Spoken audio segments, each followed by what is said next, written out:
Assalamualaikum warahmatullahi wabarakatuh. Para jamaah sekalian, pada saat ini sebelum kita mulai pengajian, alhamdulillah ada yang bersedekah untuk pembangunan seorang hamba. Mudah-mudahan ya apa yang diinginkannya dan juga untuk orang tuanya dikabulkan oleh Allah Subhanahu wa taala. Al-Fatihah. Bismillahirrahmanirrahim. Alhamdulillahirabbil alamin. Arrahmanirrahim. Maliki yaumiddin. Iyyaka na'budu wa iyyaka nasta'in. Ihdinas siratal mustaqim. Siratal ladzina an'amta 'alaihim ghairil maghdubi 'alaihim waladdallin. Mari kita mulai kajian kita. Kita takrimnya bacanya wal mu'tabaru. Bismillahirrahmanirrahim. Qala al-musannifu rahimahullah wa nafa'ana bi ulumi fitarain. Wal mu'tabaru, dan formula yang diperhitungkan di dalam akad salam adalah al-qabdul hakiki, adalah penerimaan yang hakiki.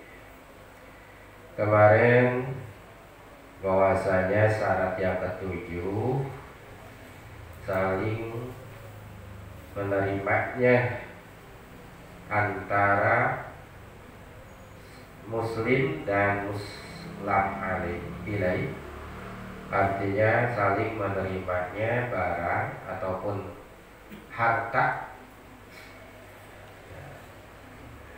pokoknya ataupun modalnya dari orang yang memesan kepada orang yang dipesan di dalam sebuah akad.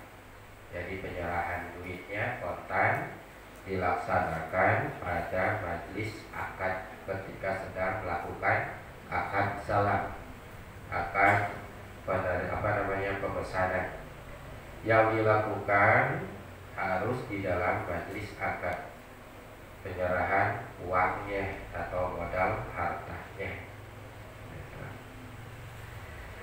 Nah, di dalam hal tersebut maka tadi ada bahasa menyerahkan harta modal ya kepada orang yang dipesan, itu di dalam majelis akad, maksudnya wal mu'tabaru.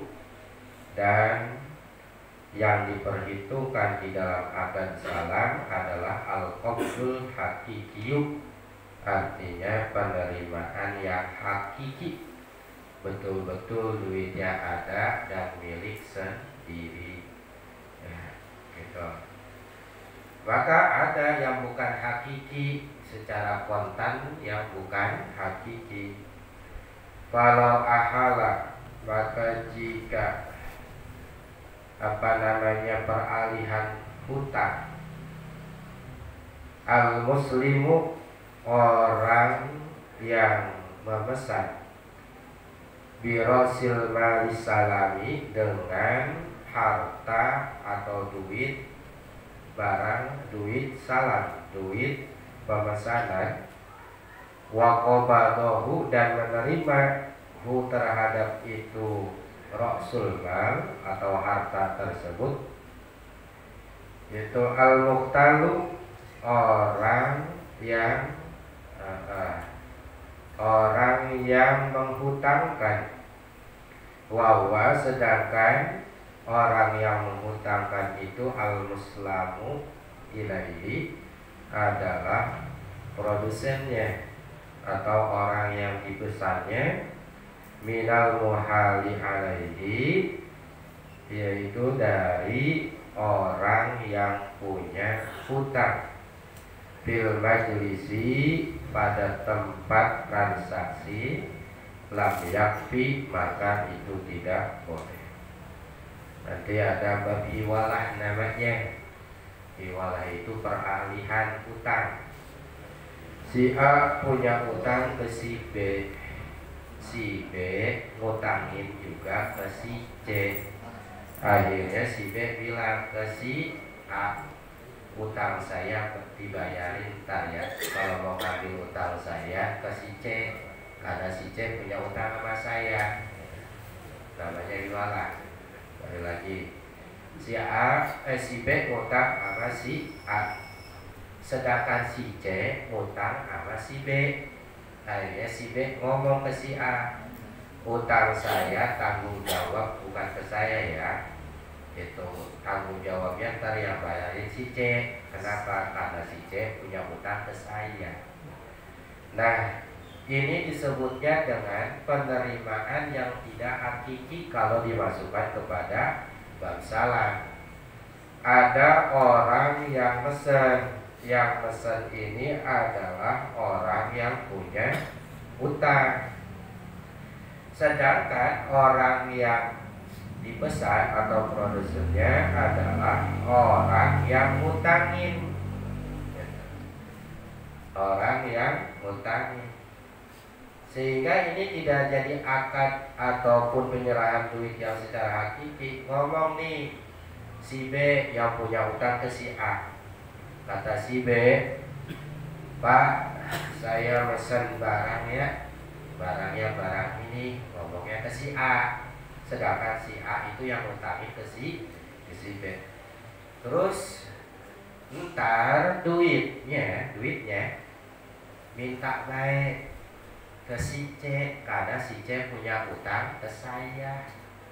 Nah, itu namanya penyerahan uang ya, uang modal dalam pesan itu tidak secara qobdon hakikian, bukan secara penerimaan yang hakiki.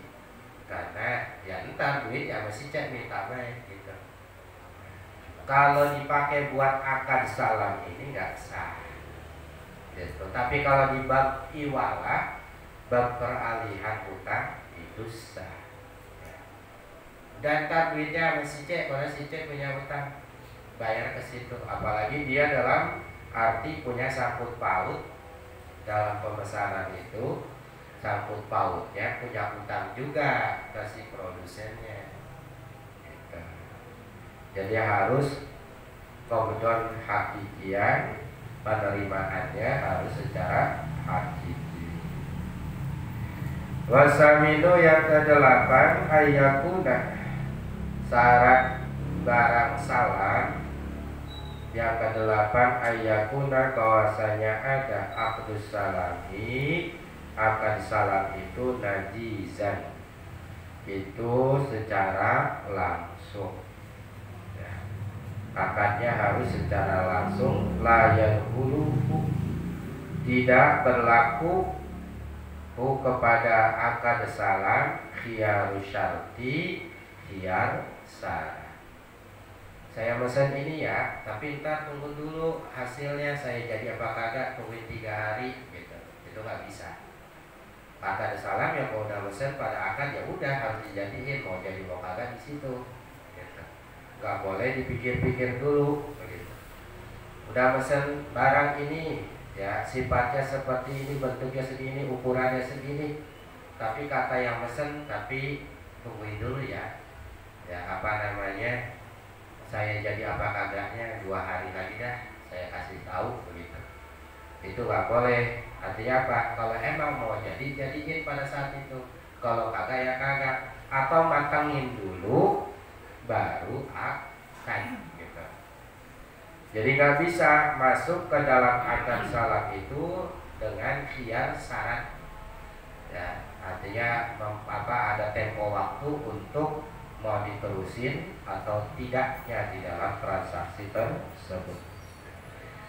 Bihilafil majlisi, beda lagi, artinya boleh dengan khiyar majlis. Kalau khiyar majlis kan kesepakatannya pada tempat akad tersebut ya, artinya sebelum mereka berpisah, maka itu boleh akan salah. Fa innahu yadkhuluhu, maka sesungguhnya berlaku itu akad salam terhadap khiyar majlis gitu. Itu yang dalam mana Rasulullah SAW bersabda, al-bayyani bil khiyari ma lam yatafarraqa, antara si penjual dan si pembeli dengan sebuah hiar yang selama mereka belum berpisah. Ya mungkin kalau sekarang secara online atau secara teleponan, selama teleponnya belum putus mah itu masih hiar majlis namanya. Dari jauh, bang pesan ini gitu. Ya. Gitu, barangnya ini gitu.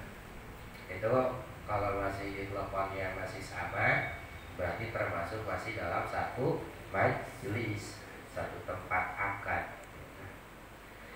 Dah selesai daripada pembahasan khiyar atau salam, bab mesen.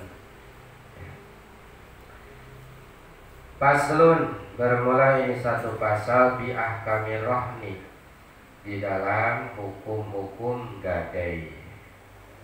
Sekarang kita ngomongin gadean nih. Wahua, dan itu gadai atau rohnun bahasa Arabnya. Logotan menurut bahasa, as-subutu artinya tetap, artinya tetap, ya, dawam tetap. Wa syar'an artinya barang yang ada tetap nanti. Wa syar'an dan menurut agama, ya istilah fikih, ja'lu ainin maliyatin, menjadikan benda yang berharga, yang bernilai. Bernilai itu nanti wasikotan, sebagai jaminan, bidainin terhadap hutang, yustaufa yang bisa melunasi itu benda, minha daripada hutang, inda ta'azuril wafa'i ketika tidak mampu al-wafa'i melunasi hutang. Jadi gadai itu barang jaminan. Gadai itu artinya menjaminkan barangnya ini bernilai yang kalau misalnya dia nggak mampu bayar utangnya, maka barang ini bisa dipakai, bisa dijual untuk melunasi hutangnya. Gitu. Bang saya minjem duit berapa? 15 juta. Gitu. Minjem duit 15 juta, jaminannya ini nih motor PCX. Iya. Berarti apa namanya di sini menjadikan barang berharga motor PCX. Yang mana motor PCX ini wasikotan sebagai jaminan didainin terhadap hutang 15 juta tadi. Kalau memang tidak mampu bayar, maka PCX ini yustaufa minha, bisa melunasi terhadap itu hutang, ya, bisa melunasi minha daripada itu PCX inda ta'azuril wafa'i ketika tidak mampu membayar hutang. Itu namanya gade. Gitu. Kalau gade itu berarti barang jaminan, kalau memang lunas balik lagi itu barang karena sebagai pengikat doang. Tapi kalau memang tidak bisa lunas, maka barang jaminan itu nanti bisa menjadi barang untuk melunasi hutangnya. Itu namanya gadai. Dalilnya ada di dalam surah Al-Baqarah ayat 283. Yaitu jika engkau berada di dalam sebuah perjalanan, kemudian kalian melakukan muamalah yang tidak ada uang kontan ataupun kurang, dan tidak ada yang nulisin, maka ya dengan cara menggadaikan itu sebagai barang jaminan. Oleh karena itu bahasanya menjadikan benda yang berharga, yang benda berharga ini intinya bisa dijual. Bang, saya minjem duit berapa? 10 juta, apa jaminannya? KTP. Oke. Kalau jaminannya KTP, KTP barang berharga bukan? Iya, menurut si peminjam. Tapi buat si yang ngutangin enggak. Kira-kira KTP bisa dijual apa kagak? Bang, saya minjem duit 10 juta. Nih ijazah S3 saya nih dari Mesir. Kira-kira ijazah S3 itu berharga kagak? Enggak, buat si yang ngutangin. Mau dijual berapa ijazah? Artinya apa? Barang gadaian adalah barang yang bernilai, ada nilai tukarnya, yang tujuannya adalah ya endingnya kalau emang utang kagak bisa dilunasin, maka barang jaminan itulah untuk melunasi barang ataupun uang yang dipinjam.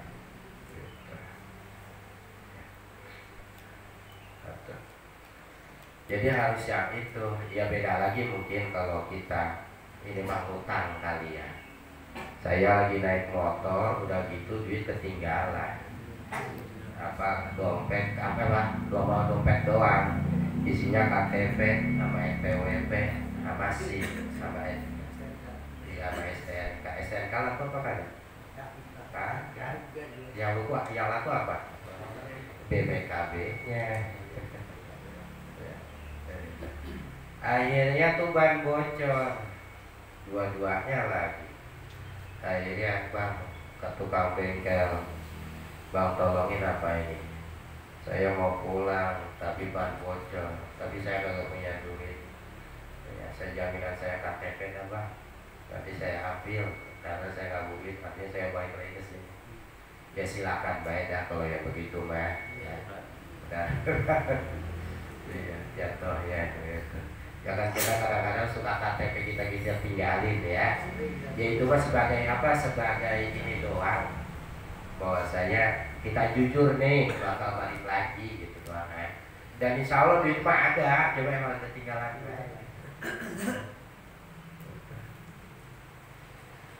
Jadi yang namanya gadai adalah menjadikan satu barang yang berharga yang sebagai jaminan terhadap hutang, yang barang ini bisa dijual untuk menutupi hutang ketika hutang itu nggak bisa dilun, baik sebagian hutang atau seluruh hutangnya. Wala yasihu, dan tidak sah ar-rahnu ya penggadaian illa bi ijabin wa qabulin. Ya, syaratnya harus ada ijab dan qabul. Ijab serah dari orang yang menggadai, wa qabulin, dan juga menerima dari orang yang menerima gadaian. Dengan ya sama aja dengan perhitungan jual beli. Dengan perhitungan jual beli. Kemudian syarat yang keduanya, jadi harus ya kayak tadi bang, ya akadnya bang saya mau minjem duit, ini jaminannya. Ya, kata yang menerima gadai, ya udah saya terima nih duitnya, ya barangnya diambil gitu ya, duitnya dikasih, ada ijab qabulnya. Gitu. Di dalam satu akad majelis, akad daripada perjanjian tersebut, akad daripada pergadaian. Wa syartu kulli minar rahini wal murtahini, dan syarat masing-masing minar rahini dari orang yang menggadai barang, wal murtahini, dan orang yang menerima gadaian, ayyakuna mutlaqat tasarrufi, bahwasanya ada ya itu mutlaqat tasarrufi adalah orang yang sah untuk melaksanakan pengelolaan harta. Nah, artinya yang melakukan akad daripada penggadaian, baik yang menggadaikan ataupun orang yang menerima gadai, dua-duanya adalah orang yang sudah balik berakal, karena mereka bisa menggunakan harta tersebut. Yang minjam duit bisa menggunakan harta pinjamannya, kemudian juga barang yang diterima oleh yang menerima gadai pun bisa ditasarrufkan, dikelola. Nah, bahasa dikelola mungkin ada pengertian lagi nanti. Apa pengertiannya? Boleh gak kalau misalnya barang gadaian diambil manfaatnya? Bang, saya minjem duit 15 juta nih, yang saya gadaiin motor PCX. Kira-kira orang yang menerima gadaian boleh gak ngegunain motor PCX itu buat berangkat kerja dia? Atau PCX-nya ternyata dipakai ojek ya buat menghasilkan uang.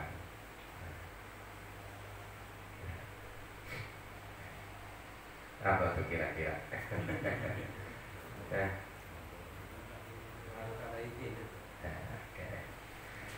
Pada dasarnya ketika ada orang yang minjem duit ya, kemudian digadaikan barangnya, otomatis dia lagi perlu. Maka yang digadaikan ya, barang tersebut, kalau memang misalnya motor ya kita ambil BPKB-nya, motornya biarinin sama orang yang ini kalau orang yang melarat ya. Kenapa? Kalau udah motor diambil buat mulanya, udah gitu motornya dipakai buat kerja sehari, memang dia tukang ojek lagi, motornya ditarik buat atau bahasa kita mau disekolahin apa gitu ya, disekolahin dulu. Nah, kira-kira bakal bisa bayar utang gak tuh? Susah. Kenapa ya? Motor yang pakai Gojek aja diambil sama orang yang menerima gadai, sehingga apa? Buat melunasi juga susah.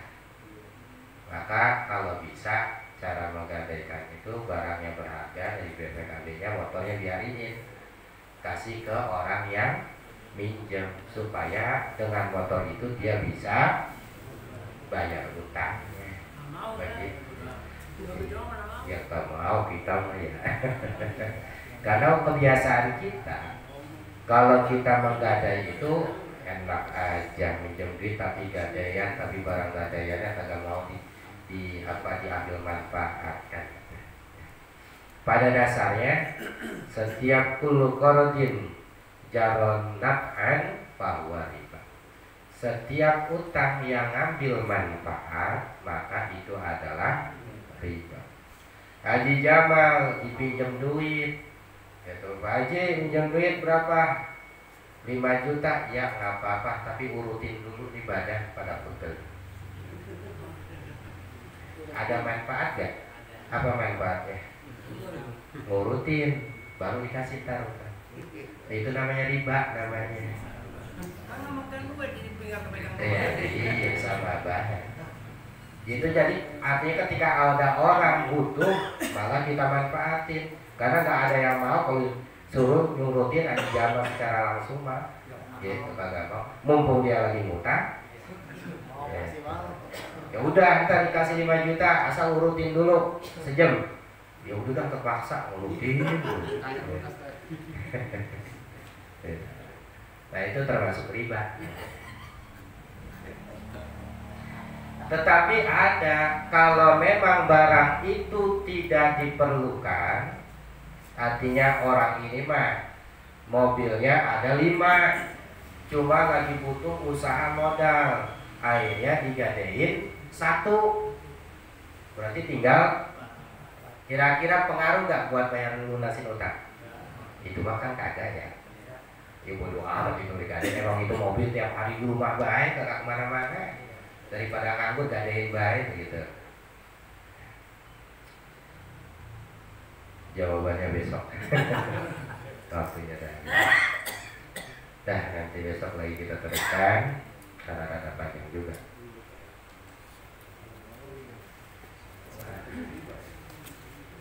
Terusannya adalah wadakaro al-musannifu. Ya Rasulullah, salamun alaika ya Rabbi ya syahri wa